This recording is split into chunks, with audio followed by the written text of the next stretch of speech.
sad, the joy and the pain, the sun and the rain. Celebrate life, celebrate your life with love. Hey beloveds, welcome to another edition of A Spiritual Remedy. My name is Sunshine Daye, and of course it is a joy and my pleasure to greet you on this Monday morning. As you can probably tell, I'm not in my regular studio, and that's because I am still in Costa Rica, and so this is a pre-recorded message, and it's important for me to let you know that because I will be coming to you live next week from Long Beach. And today I want to talk with you about overcoming guilt and shame. So I think that this is an important message for you to continue to tune into, and also write your answers in the chat, because I want to make sure that I read them. And so I also want to make sure that I provide you with spiritual tools and loving support for your personal transformation. And I do this because I see a world where clean and sober people are living their best life and loving it. And I see a world where people who are laying down their weapons of distraction, of mass distraction, right? Those things that keep us from living our best life.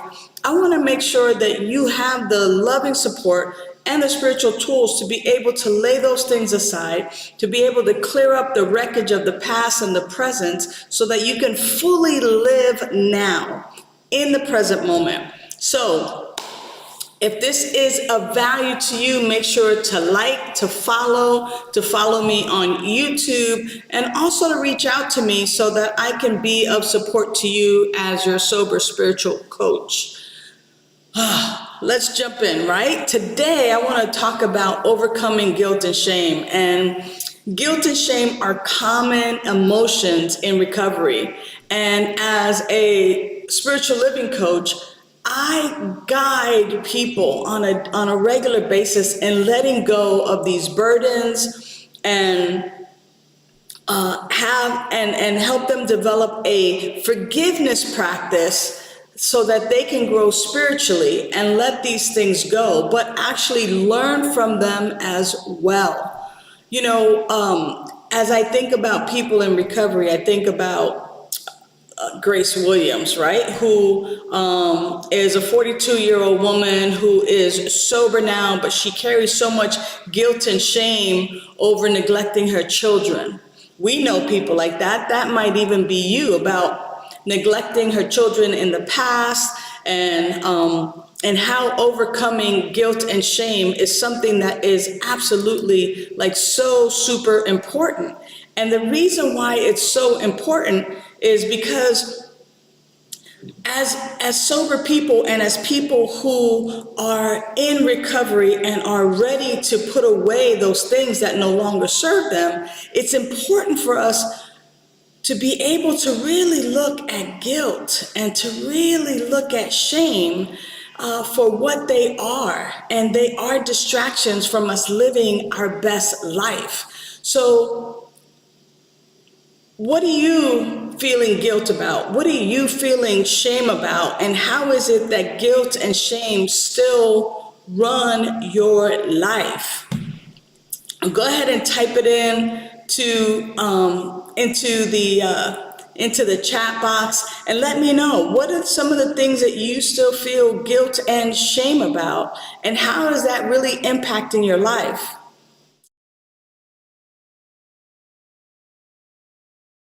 So one thing I definitely want you to know is that Grace Williams is not her real name. I've changed the name to protect the innocent, right?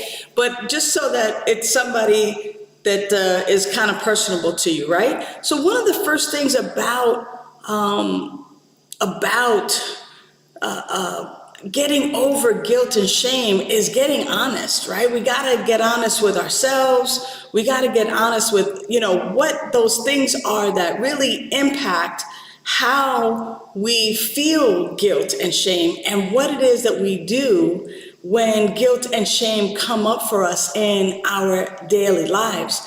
How does guilt and shame show up for you? Like when you're feeling guilty or when you're feeling shameful about your past or about something that has currently happened, how does that impact you and how do you relate to that?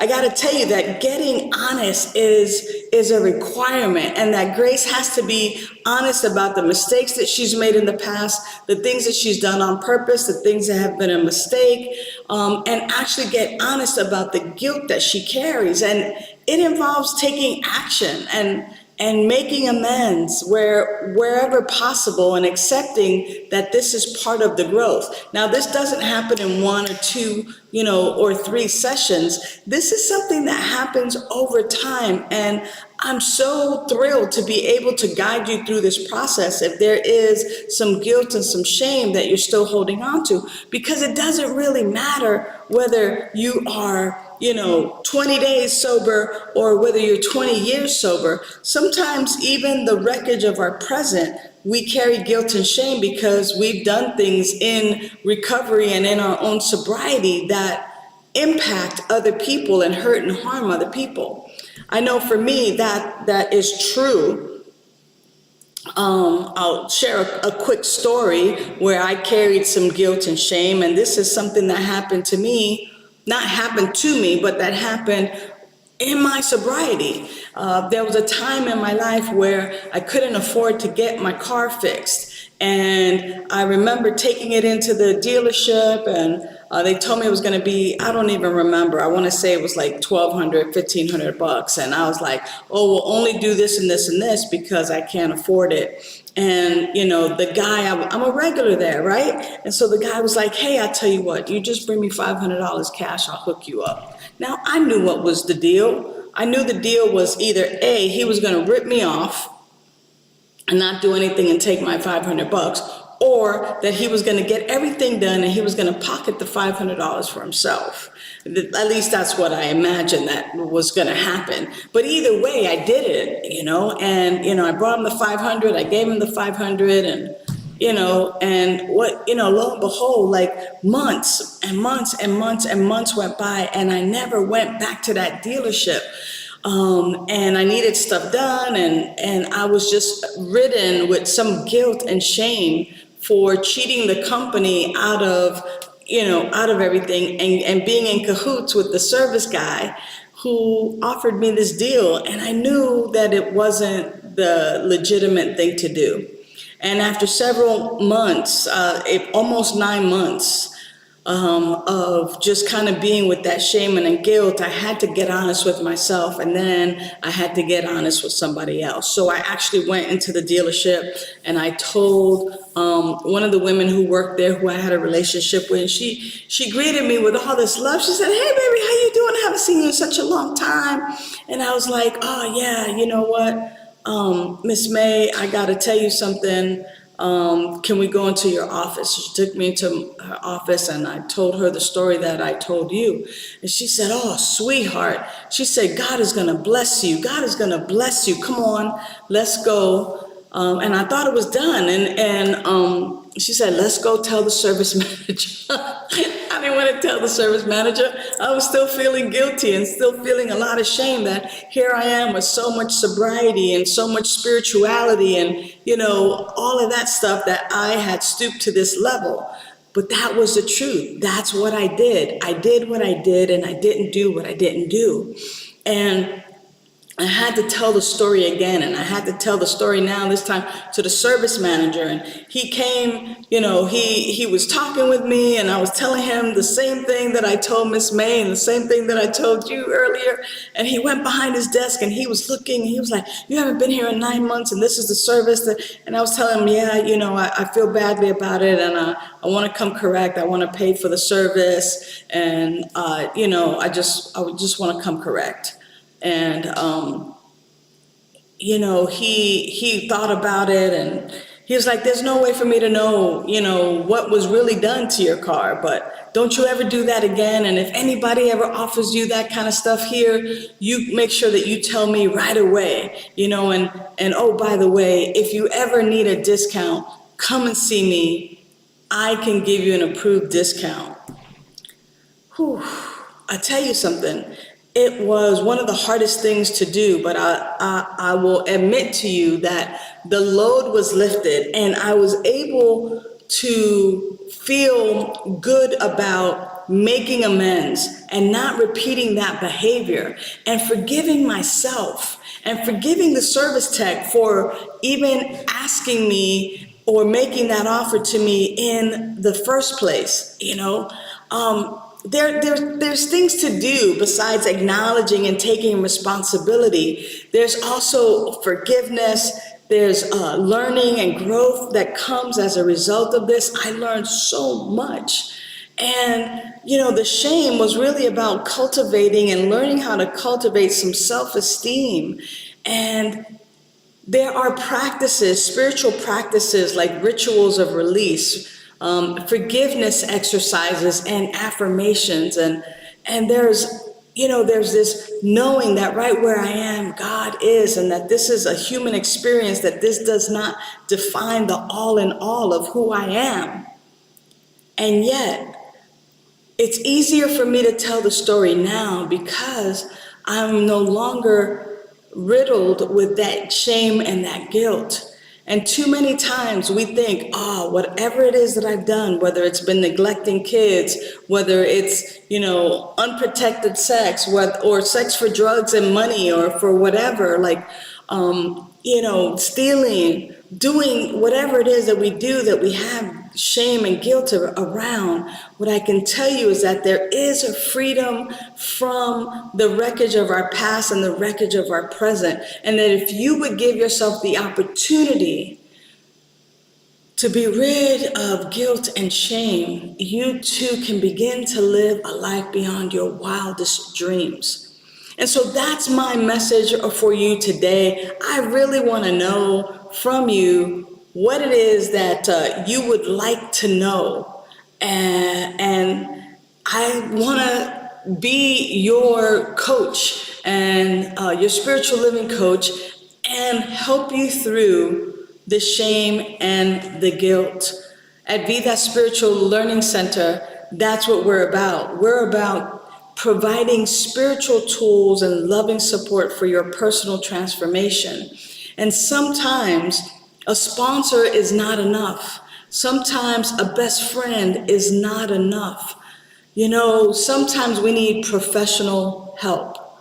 And I want to be that professional spiritual help that you receive so that you can put into place some spiritual practices and that you can experience the loving support to be done with and to overcome guilt and shame. I trust that this message has landed in a place for you where you can say, yeah, I haven't really gotten rid of this guilt and shame, and that you are motivated to at least sending me a text message and say, I want to work with you. If there's something that you want to get over and get on the other side, overcome the guilt and the shame, go ahead and put that right there in the chat. Yeah, I want to get over and overcome guilt and shame. I want to experience the forgiveness and the freedom that comes from these spiritual practices.